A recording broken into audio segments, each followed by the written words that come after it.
well. We also have the dual status commander of Title 10, Brigadier General Charles Morrison. We have the commander of U.S. NORTHCOM, General Greg Gio. We also have our Secretary of Department of Public Safety, Eddie Buffalo, our Secretary of Department of Military and Veterans Affairs, Greer Martin. We also have our Secretary of Department of Public Safety, Eddie Buffalo. I've already recognized you. Our Colonel, Commander of the North Carolina National Guard is with us today, Freddie Johnson. And we also have our Acting Assistant Secretary of Defense, Rebecca Zimmerman, here. There is progress in Western North Carolina toward recovery. We are grateful for the thousands of local, state, and federal officials who are working in a coordinated way to bring relief to the people here who have suffered from an unprecedented, devastating storm. We know that there is much more to do, but we know that the people here are determined and resilient. We're also grateful for communities that have pulled together like never before. We're grateful for the volunteers and the communities of faith who have coordinated their efforts with government officials to make sure that we are reaching the people who need to be reached. Please know that anyone who needs help, we are determined to provide it to them. Right now, we have 1,700 active duty National Guard activated. And one of the purposes of this event today is to talk about the integration of our U.S. Armed Forces with our National Guard, with our FEMA forces who are here on the ground, with our state emergency management and state and local law enforcement officers. We're grateful for the work that has gone on. We know that there is much more to do. We're still opening roads. We're still working to reach communities. We still have search and rescue occurring as we speak. But we know the people of North Carolina and will pull together, and that the people of Western North Carolina will recover from this storm and will work to be more resilient than ever. I'm now going to recognize the Administrator of FEMA, Deanne Criswell. Administrator. Thank you, Governor, and good morning, everybody. I've been here in North Carolina for a week now, a week today. I've visited over a dozen of communities with the Governor. I've been side by side with Governor Cooper, talking to mayors, talking to local officials, talking to the local sheriffs, talking to the fire chiefs, and hearing from them, listening to what their needs are to support their community, and to make sure that we are bringing in the resources that are needed. And I want to assure you, as I have told the Governor, that we at FEMA and the entire federal family are here to support the needs of these communities in delivering exactly what they want, where they want, and when they need it. I listened to these local officials during these visits to identify what else needed to come in. One of the things we identified was the ability to get commodities from the points of distribution to the front doors, because we knew that there were a number of isolated and limited access communities that were out there. I am so appreciative that my DoD colleagues are here with us today to support us in this critical mission. The Title 10 forces, as you'll hear from, are augmenting the incredible work that the National Guard has been doing since day one, helping us to truly meet people where they are and bring them these basic needs to help during this response. An event of this size requires significant support, and it requires that support from the entire federal family. I have been coordinating with my counterparts from all of the different departments and agencies to make sure we're bringing in what we need to support this community. I have engaged with their senior leadership, and to date, we have brought in nearly 3,400 federal responders from across the different departments and agencies to North Carolina. This is $20 different departments and agencies bringing in these responders. This is on top of the 1,500 personnel from the Department of Defense that you'll hear from, as well as the thousands that you've heard from Governor Cooper and the National Guard, and all of the first responders that have been out in these communities since day one. This is a big team, but this is what is required. I have seen and I have led complex events. This is a complicated event, but let me be clear, FEMA is good at complexity. Our team, we are coordinators, we are collaborators, we are problem solvers, but we are also part of a larger team. And so I am grateful to be surrounded here today by my partners from the Department of Defense who are so committed to helping us support this mission. And together we will be here with North Carolinians as long as it takes. And with that, I'll turn it over to General Morrison. Thank you, ma'am. Today, it's my honor to be the dual status commander, and my role is to ensure unity of effort between our National Guard forces, which the administrator said have been here since before the storm, and now our active duty military forces that have come in to our assistance and to achieve unity of effort. Today, the citizens of North Carolina have a joint task force that's made up of over 3,300 both active duty and National Guard military forces. That includes 918 vehicles and over 41 aircraft. Your North Carolina National Guard continues the efforts that they have had since well before the storm in places here like Asheville and all across western North Carolina. That also includes National Guard from across the 54 states of the Union. Just yesterday, we received 2 more engineer task forces from both Michigan and Virginia to add to that critical need here to our relief efforts.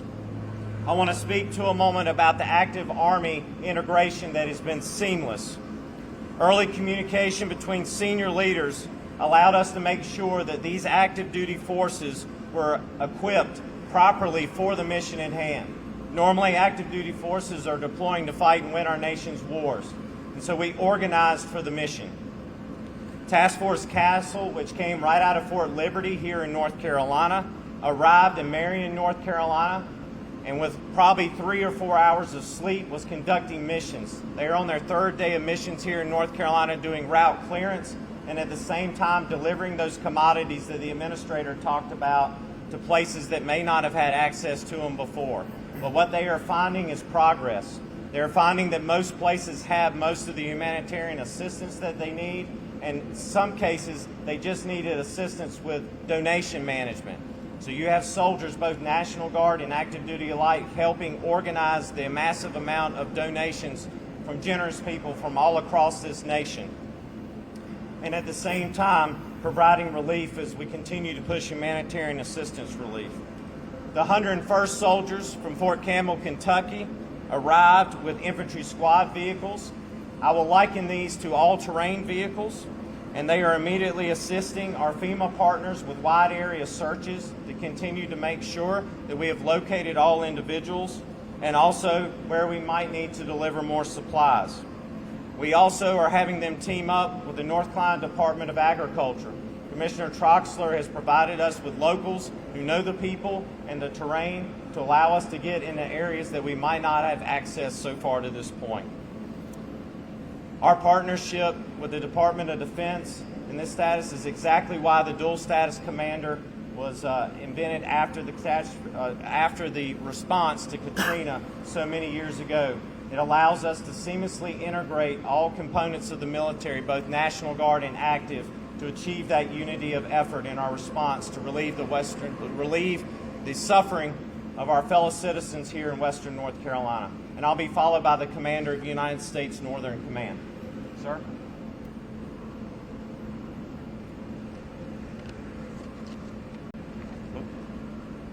I'm General Greg Eo. I'd like to thank Governor Cooper, Administrator Criswell, and Brigadier General Morrison. I'd like to acknowledge the tremendous amount of tireless work and effort by thousands of people and hundreds of organizations that are bringing aid to the citizens of North Carolina.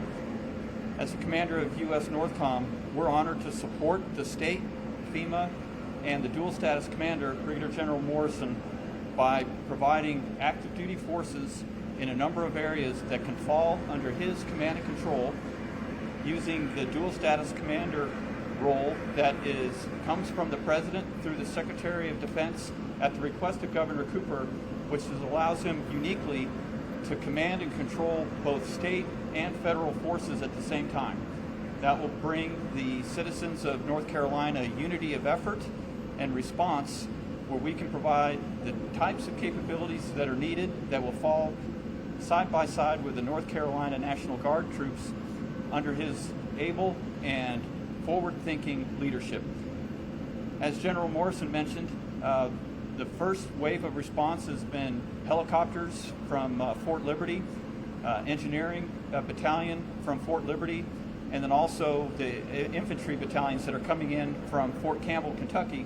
But I should point out that those and the 101st Airborne, but they are part of the 18th Airborne Corps, the elite unit based out of Fort Liberty that is providing the majority of the 1,500-person Title X response.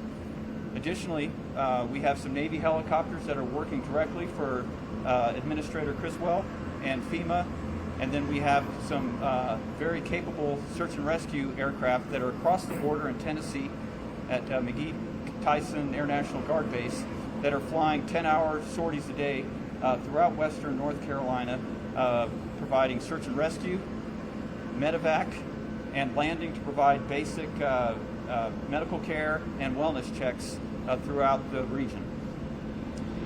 I'd like to close by saying it is a tremendous honor for us to support not only Brigadier General Morrison as the commander of these forces, but the state and FEMA in this most important and honorable mission for us, which is to help fellow citizens.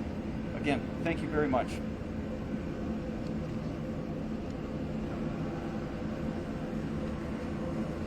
Okay, we'll be glad to take your questions.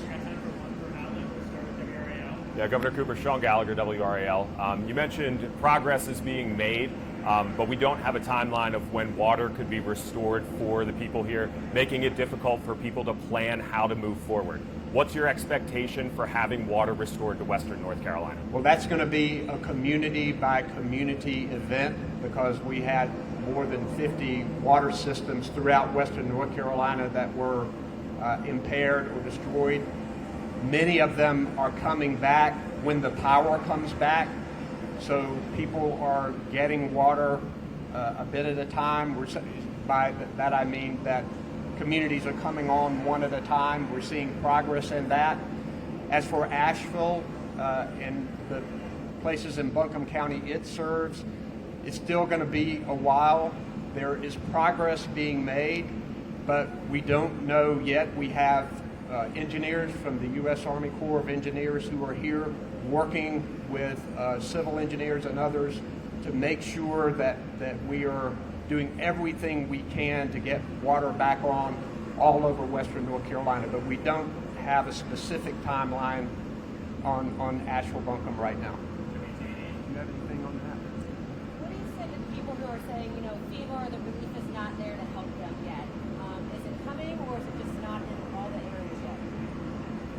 People who are saying that are misinformed or intentionally providing misinformation. We have thousands of local, state, and federal officials who are working in North Carolina and who are making sure that people have what they need. There are some very isolated communities that they're doing airdrops and working to find temporary ways to get to them. But if you knew what was happening on the ground, you would see that there is a coordinated effort to help people. Already, FEMA has, I think, more than 104,000 people who have registered for assistance. More than $31 million has been distributed. They have 1,700 people in hotel rooms in their temporary shelter program. There's a lot that's happening right now to help people where they're at. What is the timeline for the roads look like? What would you tell people traveling? we still don't want tourists coming to Western North Carolina right now. We need to preserve roads for the commodities that are coming in, for utility workers, for cell phone workers, for people who are providing medical assistance. There's a lot of work going on to provide, making sure that people are getting their oxygen, making sure they're getting their regular medical supplies. So we don't want people coming right now. There'll be some roads that will take quite a while in order to repair, because if you've been to Western North Carolina, you know that some roads are very rugged on a beautiful day with no storm. Roads that have been damaged are going to take a while to repair, but we've already gotten $100 million in beginning emergency response from federal DOT. Our state legislature is going in Wednesday to provide additional funding. So we've got everybody on the ground working to repair these roads. That way this might be better for FEMA or for the governor who wants to answer. There's been a lot of rumors about FEMA hindering or stopping distribution of supplies being sent to Western North Carolina from South Carolina. Is that the case? And are these rumors affecting your operations? Absolutely false. We are managing this disaster across 6 states right now. We continue to bring in resources. I had people on the ground before this disaster, before the storm hit this part of Western North Carolina. We have continued to bring in those resources, and it was part of me being here on Monday of last week, working with the governor to identify what additional resources need to be coming in. And if you've been out here and you've seen the air traffic coming in here and moving out into the communities, they are moving supplies, FEMA supplies, but also donated supplies. We have thousands of people on the ground, not just federal, but also our volunteers in the private sector. And frankly, that type of rhetoric is demoralizing to our staff that have left their families to come here and help the people of North Carolina. And we will be here as long as they're needed. Has what had an effect on operations? Oh, the rumor, I mean, what it does is it really affects the morale of our people who are trying so hard to get into communities. But the biggest effect, I would say, is people that have been impacted are afraid to apply for our assistance. Assistance that then they can get a hotel room. They can get reimbursement for some of the costs or damages to their home. If I can't get them to apply, I can't give them the money and the resources that they're eligible for. And we're hearing that people are afraid to apply for the assistance. And so we need them to know. I've heard rumors that if you take our $750 and don't pay it back, we're going to take your home. Absolutely false. The $750 gets you money to help with your medicine or the food you lost in your refrigerator. And then we're going to give additional money for the repairs to your homes and the items that were lost. We're going to help with any rental that they incur or any of the displacement costs if they went and stayed at a hotel. All of that reimbursed. But I can't give it to them if they don't apply. And if people are afraid to apply, then it is hurting them.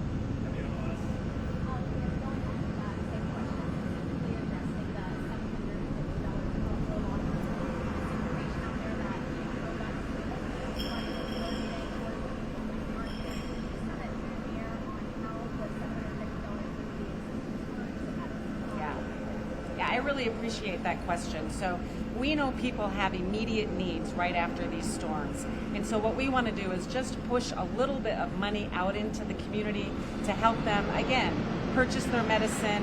When I went into Walmart the other day and I saw people going in to buy supplies, that's what that money's for. So they can go replace the food, clothing that they lost, and they can just have those first few days of support. But we give additional assistance. We will be able to help them with any costs they incurred if they're renting a place, if they went to a hotel. We will also be able to give them funding and resources, financial resources for repairs to their home. And we will work with them for long-term support if they're going to be out of their home for a long period of time because the damages are so extensive. That's just that initial infusion, which really helps people in those first few days, so needed. And it's actually a new program that we just started, and we didn't have this before. The rest of the funding will continue to come, but again, I need people to apply for that so we can get them the resources they need. Yeah, so I have a question. Are people still unaccounted for at this point? And So that number is rapidly dwindling as federal and state officials are working to check on reports that have been given to a central place regarding people who may be missing or people they hadn't been able to get in contact with. We know a lot of reunifications have occurred that have not been reported back. We know that a lot of people have finally gotten cell phone service and talked to the people who made the report that hasn't gotten back to us. We should have a good number on that, maybe by the end of the day or tomorrow. The administrator and I were just talking about that, and we'll try to get that number out publicly because I know a lot of people are interested in it, and they should be, because we are checking on every report that we get. There are soldiers and National Guard and emergency management people going door to door, working to try to find people when there is a report that they have not gotten a communication. But that number has dwindled significantly, and we hope to give you that number very soon.